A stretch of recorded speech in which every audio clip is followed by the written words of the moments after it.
नअमदुहु व नुसल्ली अला रसूलिहिल करीम अम्मा बाद फ़ौज़ बिल्लाहि मिनश शैतानिर रजीम बिस्मिल्लाहिर रहमानिर रहीम। शुरू अल्लाह के नाम से जो बड़ा मेहरबान और नहायत रहम करने वाला है।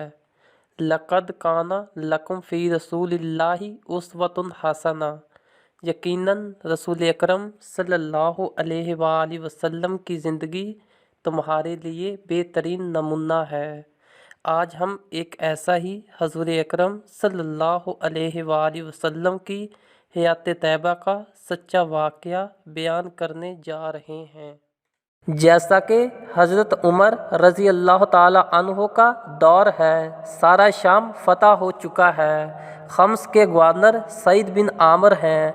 हज़रत उमर जहां दौरे पर आए तो लोगों ने शिकायत की कि जब तक अच्छा खासा दिन चढ़ नहीं आता गवर्नर साहब घर से बाहर नहीं निकलते। हज़रत उमर ने वजह पूछी तो सईद बिन आमर ने जवाबन कहा, अमीरुल मोमिनीन, मेरी बीवी घर का कामकाज नहीं कर सकती, चुनाचा मुझे इसकी मदद करनी पड़ती है। चूल्हा जलाना, झाड़ू देना, बर्तन मांजना, कपड़े धोना, इसलिए दिन का बड़ा हिस्सा मुझे घर के इन्हीं कामों में गुजारना पड़ता है, इसलिए मुझे देर हो जाती है। सुबहान अल्लाह, सुबहान अल्लाह।